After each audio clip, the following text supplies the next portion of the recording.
Hello everyone, इस class में actually हम डिस्कस करने वाले हैं यूजेस ऑफ ए और एन के बारे में। इससे पहले वाले क्लासेस में हमने ये देखा था कि व्हाट इज़ आर्टिकल्स क्या होता है, इसके काइंड कितने हैं, डेफिनेट आर्टिकल्स और इनडेफिनेट आर्टिकल्स, ये दो होते हैं। इसके बाद में हमने ये देखा था कि पोजीशन ऑफ आर्टिकल्स क्या होता है, what is the position of articles, मतलब सेंटेंसेस में जब यूज होते हैं तो कहाँ पर हमें आर्टिकल्स को प्लेस करना होता है। तो एक बार और डिस्कस कर लें इसके बारे में कि एग्जाम्पल आपके कभी भी आएंगे ना, तो सेंटेंसेस में एग्जाम्पल में जब आपको नाउन आता है तो नाउन से जस्ट पहले आपका आर्टिकल का प्रयोग किया जाता है। ये आपका पोजीशन ऑफ आर्टिकल्स है। जब भी सेंटेंस में आपका नाउन आता है तो नाउन के जस्ट पहले हम आर्टिकल का प्रयोग करते हैं। ये इसका पोजीशन है, नाउन के पहले आना इसका ये पोजीशन है। अब जब इसी नाउन के पहले अगर कोई एडजेक्टिव आया रहे ना, तो आर्टिकल का प्रयोग इस एडजेक्टिव के पहले होने लगता है। ये इसके पोजीशन में कुछ बदलाव होता है। जस्ट इसी नाउन के पहले अगर कोई एडजेक्टिव होता है, अगर इसके पहले अगर कोई एडवर्ब होता है, तो आर्टिकल का प्रयोग इस एडवर्ब के पहले होने लगता है। अब एक बार फिर समझिएगा, जब जस्ट इससे पहले वाले क्लास में हमने ये पढ़ा था कि what is the position of articles, articles का पोजीशन क्या है, आखिर सेंटेंसेस एग्जाम्पल में रखते हम कहाँ पर हैं। तो जनरल तरीके से देखा जाए तो नाउन के जस्ट पहले हम आर्टिकल रखते हैं, लेकिन जस्ट नाउन के पहले अगर एडजेक्टिव आ जाए ना, तो उस एडजेक्टिव के पहले हम आर्टिकल को रखते हैं। वही नाउन के पहले एडजेक्टिव के पहले एडवर्ब हो तो हम आर्टिकल का प्रयोग इस एडवर्ब के पहले रखने लगते हैं। ये इसका पोजीशन होता है। मतलब जब भी सेंटेंस में अगर हमें प्लेस करना होता है तो इसका एक प्लेस होता है, मतलब पोजीशन इसका होता है कि हम कभी कभी नाउन के पहले, कभी एडजेक्टिव के पहले, कभी एडवर्ब के पहले रखते हैं। और इसके बारे में हमने पहले ही क्लासेस में पढ़ चुके हैं कि इसका पोजीशन क्या है। अभी इस क्लास में हम देखने वाले हैं यूजेस ऑफ ए और एन के बारे में। ए और एन के बारे में कुछ यूजेस को हम देखने वाले हैं। देखिए, तो सबसे पहले अगर बिना देर के डायरेक्टली अगर हम स्टार्ट कर दें फर्स्ट नंबर, और हम यहाँ पर देखें तो जनरली मतलब साधारण तौर पर देखा जाता है कि नाउन स्टार्टिंग विद वॉवेल। अब इसको समझिएगा, वैसे नाउन जो वॉवेल से स्टार्ट होते हैं, टेक्स, एन, अब इसको समझिए थोड़ा सा, यानी कि वैसे नाउन जो वॉवेल से स्टार्ट होते हैं वो अपने साथ एन का प्रयोग लेते हैं, जबकि वॉवेल जो कॉन्सोनेंट से स्टार्ट होते हैं वो अपने पास में ए का प्रयोग लेते हैं। अब इसको थोड़ा समझिएगा। पहले हम एग्जांपल में इसको थोड़ा देखें तो सी इज डैश डॉक्टर। अगला है ही इज डैश इंजीनियर। अब इसको देखिए थोड़ा ध्यान से। फर्स्ट नंबर रूल आपको ये बोला है कि जनरली यानी कि साधारण तौर पर नाउन स्टार्टिंग विद वॉवेल, यानी कि वैसा नाउन जो वॉवेल से स्टार्ट होगा ना, वो अपने साथ में आर्टिकल एन का प्रयोग लेता है। ये साधारण तौर पर ही देखा जाता है। वहीं अगर कॉन्सोनेंट से स्टार्ट हुआ है तो ये आपके अपने साथ में अ का प्रयोग लेता है। जैसे सी इज डैश डॉक्टर। डॉक्टर यहाँ पर ये नाउन है, ये नाउन स्टार्ट हुआ है इस कॉन्सोनेंट से, एंड दैट्स वाई यहाँ पर ए का प्रयोग करेंगे हम। ही इज डैश इंजीनियर, यहाँ पर ई है वॉवेल, एंड दैट्स वाई यहाँ पर हम एन का यूज़ करेंगे। मतलब सबसे सिंपल लॉजिक और सबसे साधारण और आसान लहजे में कहा जाए और जनरल तरीके में देखा जाता है कि जो वॉवेल से स्टार्ट होता है उसके साथ एन, और जो कॉन्सोनेंट से स्टार्ट होता है उसके साथ हम ए का प्रयोग करते हैं। Next to other, second number को समझिएगा, यूज्ड बिफोर द नाउन। अब इसका अगला यूजेस क्या होता है, used before the noun, firstly used in the sentence. इसका मतलब क्या है, नीचे हम देख रहे हैं, इसका मतलब क्या है। आपके पास में जो सवाल बनता है, सवाल को अंत में कीजिएगा, पहले आप इसको समझिए। They are used before the noun, firstly used in the sentence. इसका मतलब है, एग्जाम्पल को हम देखें, I met dash boy at the station, at the station. देखिए इसको, I met dash boy at the station. अच्छा, इसका मतलब क्या है, यूजेस क्या बोला है कि यूज्ड बिफोर द नाउन, ए और एन का यूज़ वैसे नाउन के पहले होता है firstly use in the sentence, जो वाक्य में पहली बार यूज हुआ है उसके पहले ए और एन का प्रयोग हम करते हैं। जैसे आई मेट, मैं मिला, यहाँ पर जो बॉय है ये आपका नाउन है। इस नाउन का प्रयोग इस पूरे वाक्य में पहली बार हुआ है, for the first time, and that's why इसके लिए हम ए और एन में से हम ए का प्रयोग करेंगे। जैसे आई मेट अ बॉय, मैं एक लड़के से मिला या मैं किसी लड़के से मिला एट द स्टेशन, स्टेशन पर। एक और एग्जाम्पल से समझते हैं, सी बॉट, अब इसको देखिएगा, अम्ब्रेला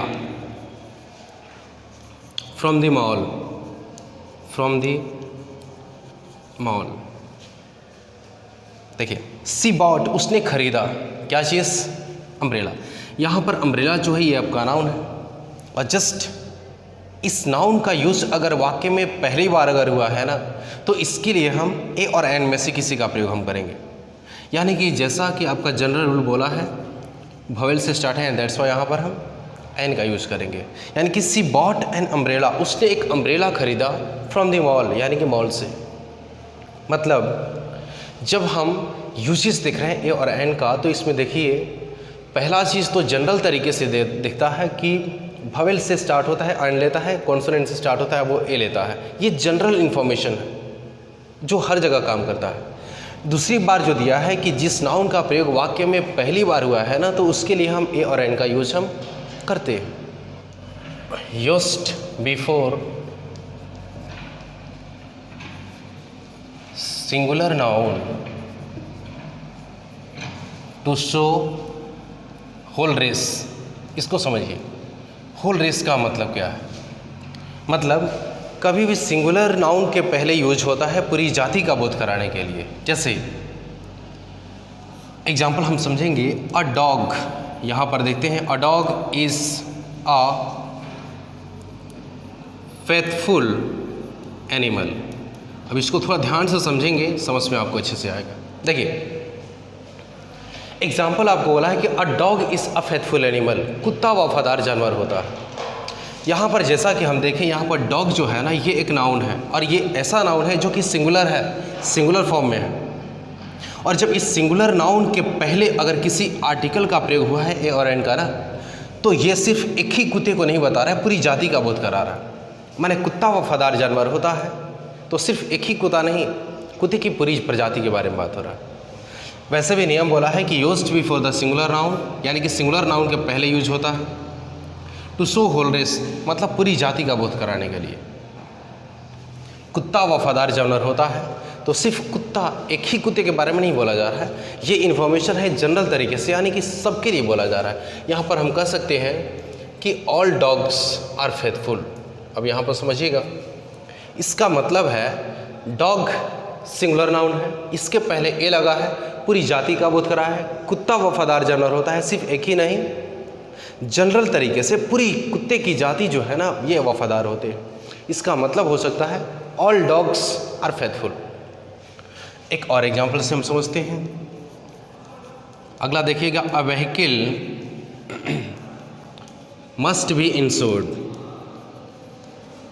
इसको थोड़ा अच्छे से लिखे हैं, a vehicle must be insured. अब देखिए, जब भी हम कभी भी कोई गाड़ी, कोई भी वैन, कोई भी कार, ट्रक, जो भी हम खरीदते हैं, कोई गाड़ी खरीदते हैं ना, तो उसकी इंश्योरेंस कराना हर, मतलब सब गाड़ी के लिए बहुत ज़रूरी होता है। सभी गाड़ी का इंश्योरेंस हमें कराना होता है। तो यहाँ पर व्हीकल आपका सिंगुलर नाउन है, जस्ट इसके पहले ए लगा है, और सिर्फ एक ही गाड़ी के बारे में नहीं बता रहा, एक ही वाहन नहीं, पूरी जाति। जैसे किसी भी व्हीकल का, किसी भी गाड़ी का इंश्योरेंस अवश्य करानी चाहिए। यहाँ पर सिंगुलर नाउन के पहले ए लगा है, लेकिन पूरी जाति का बोध करा है, और यहाँ पर हम कह सकते हैं कि ऑल व्हीकल्स, इसका अर्थ है कि all vehicles must be insured, मतलब सारी गाड़ियों को इंश्योरेंस अवश्य करानी चाहिए। ये आपका थर्ड रूल है। जो उम्मीद है कि समझ में आता होगा। आपके पास में जो सवाल बनता है ना, तो सबसे अंत में आप सवाल कीजिएगा, पहले आपको जितना बताया जा रहा है उसको समझिए ध्यान से। अब 4th नंबर जो है बहुत काफ़ी इंटरेस्टिंग है, समझिएगा। बहुत काफ़ी लोगों को कन्फ्यूज़न हो जाता है इसमें। देखिए, यूज्ड फॉर